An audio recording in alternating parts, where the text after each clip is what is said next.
episódio de hoje do Biblioteca de Alice, que fazia um tempão que eu não fazia, é sobre o livro Lugar de Fala, de Djamila Ribeiro. O livro é pequeno, mas cada uma das 90 páginas está repleto de reflexões e de conteúdo. Ele fala sobre o feminismo negro, mas fala também sobre caminhos para uma sociedade melhor. Eu já tinha lido esse livro há uns 2 anos atrás e no semestre passado, na Faculdade de Psicologia, eu reli para a disciplina de Psicologia e Realidade Brasileira. E muitas das reflexões que eu vou trazer aqui hoje têm a ver com esse novo olhar para o livro a partir da leitura, estando num curso de Psicologia. Você pode estar se perguntando, mas Alice, para que você traz um livro como esse num canal que se dispõe a falar sobre produtividade e organização? Porque eu acredito que a gente precisa expandir o nosso olhar para além da nossa realidade e porque a gente está em sociedade e cada uma das vivências que a gente tem com as pessoas e com a sociedade em que a gente vive interfere no nosso dia a dia. Nós podemos fazer a diferença na sociedade, assim como a sociedade, da forma como ela está constituída, também interfere no nosso dia a dia e na nossa rotina. Além disso, a gente tem uma mania horrível de achar que sabe o que o outro está passando, que entende a realidade do outro, mas só a gente sabe o que realmente é estar naquele lugar. Então, acho que esse livro também é uma oportunidade para a gente discutir, para a gente refletir sobre esse nosso lugar de sempre estar falando do outro, falando pelo outro e elucubrando sobre a realidade que é de outras pessoas, inclusive se metendo e dando conselhos sobre o outro, quando na verdade a gente pouco sabe sobre a realidade em que ele de fato está inserido e vivendo a história de vida dele e o como essas coisas todas atravessam e interferem no dia a dia dessa pessoa. E para começar essa conversa, você já parou para pensar o quanto que o fato do Brasil ter sido colonizado pelos portugueses, ter sido invadido, com populações indígenas tendo sido dizimadas e com a população negra tendo sido arrancada do seu território na África e trazida para ser escravizada aqui, mão de obra escrava aqui no país, o quanto isso interfere na sua realidade? Eu sei que muita gente vai deixar esse vídeo agora ou vai achar mimimi ou que isso tudo é um exagero, mas eu sugiro fortemente que você continue no vídeo para que a gente possa aprender um pouco mais com pessoas que sabem do que estão falando, como a Djamila, por exemplo, para que a gente possa viver uma sociedade melhor e tenha uma vida melhor e mais leve, como a gente quer aqui. Afinal, se a gente não olha para isso, a gente acaba perpetuando um passado que não faz sentido. Eu quero começar com um trecho aqui do livro que fala o seguinte, eu vou ler, tá? Para descolonizarmos o conhecimento, precisamos nos ater à identidade social.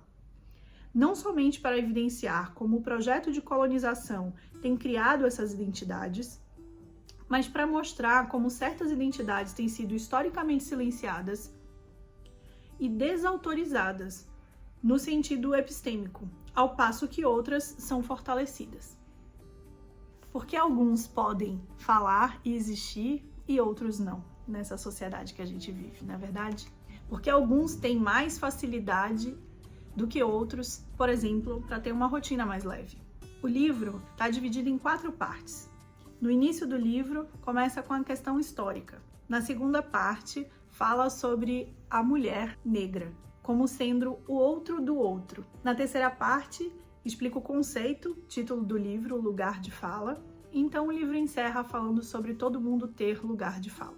Antes da gente entrar no conceito de lugar de fala, eu vou trazer alguns outros pontos, assim como o livro faz, começando pelo viés histórico e o viés do lugar do racismo, principalmente com a mulher negra. O início do livro logo aborda a questão do feminismo como um movimento que surgiu lá atrás, sem aplacar necessariamente as necessidades e realidades das mulheres negras. Quando as mulheres lá atrás, no início do movimento feminista, lutavam por trabalho, por poderem sair de casa e exercitarem cidadania, muitas mulheres negras já estavam nas ruas trabalhando para sustentar a sociedade em que eles viviam. Tem um trecho muito bonito de um discurso da Sojourner Truth na Convenção do Direito da Mulher, em 1851, em que ela fala sobre o fato dela não se ver naquele lugar, né, do discurso do feminismo. Nunca ninguém me ajuda a subir numa carruagem, a passar por cima da lama ou me cede o lugar. E eu não sou uma mulher? Olhem para mim, olhem para o meu braço. Eu capinei, eu plantei, juntei palha nos celeiros e homem nenhum conseguiu me superar. E não sou uma mulher? Eu consegui trabalhar e comer tanto quanto um homem, quando tinha o que comer. E também aguentei as chicotadas. E não sou uma mulher? Percebe? A mulher negra não era vista. Na segunda parte, ela fala sobre como a mulher é definida a partir do homem. E amplia isso a partir da visão de que nenhuma sociedade se define sem colocar imediatamente outra diante de si. Nós e o outro. E a partir dessa diferenciação se assume uma identidade. A partir de uma visão de competição, de disputa, de poder, em que o outro fica invisibilizado nessa relação. Se a mulher é o outro do homem, a mulher negra é o outro do outro. E pra gente, enquanto sociedade, mudar isso, a gente precisa dar voz, a gente precisa nomear, a gente precisa ter clareza dessas relações e de como essas situações todas se dão e esses atravessamentos acontecem na nossa sociedade, no nosso dia a dia. A gente precisa sair da universalização e ir para uma visão mais interseccional. Tem um outro trecho bem interessante que fala assim: definir-se é um status importante de fortalecimento, de demarcação, de possibilidades de transcendência da norma colonizadora. Percebe? A partir do momento em que a gente consegue ganhar clareza e definir espaços, lugares, ações, atitudes e singularidades, a gente consegue ocupar esse lugar social. Parte disso envolve matar o opressor em nós, porque nós também somos parte disso. E quando não olhamos e quando não nomeamos, também estamos reproduzindo essa realidade que se apresenta. E daí o livro começa a explicar o conceito de lugar de fala em si, que, aliás, é um conceito que muita gente se confunde e mistura. Todos nós temos o nosso lugar de fala. E isso significa que só você sabe o que você está passando, a sua história, o seu contexto, e pode falar de si a partir desse lugar.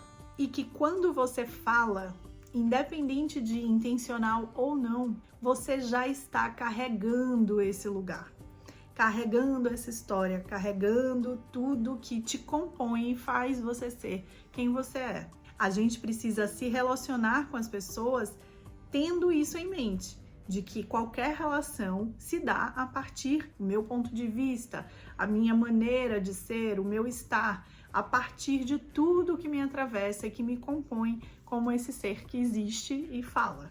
Isso implica também não falar do outro, sobre o outro, pelo outro. Se eu não vivencio aquela realidade, se eu não estou naquele contexto, se eu não tenho aquela história, isso significa que aquela fala não é minha e que qualquer coisa que eu diga sobre essa realidade parte do meu lugar de fala, que não passa por uma vivência real do que está acontecendo. Mas a gente pode também deixar que o outro fale e usar o nosso lugar de fala e a nossa voz para dar espaço para que outros falem de suas realidades e dos seus pontos de vista e do seu lugar de fala. Percebe? E aqui a gente não está falando só da questão singular, eu, Alice, você aí do outro lado. A gente está falando de um lugar social também. A gente está falando de grupos, a gente está falando de posições sociais. Fala é poder. E tem um trecho interessante sobre isso que eu quero trazer aqui. O falar não se restringe ao ato de emitir palavras, mas a poder existir. E complemento com um outro trecho que diz: afinal, o lugar que ocupamos socialmente nos faz ter experiências distintas e outras perspectivas. Eu poderia ficar falando muito mais sobre esse livro, mas eu já tô aqui só na gravação com mais de 15 minutos e eu vou ter que cortar bastante para poder editar para você. E eu sei que se eu continuar falando aqui, você não vai ler esse livro. Então, sugiro que leia, porque ter uma vida leve e produtiva vai muito além de técnicas e ferramentas.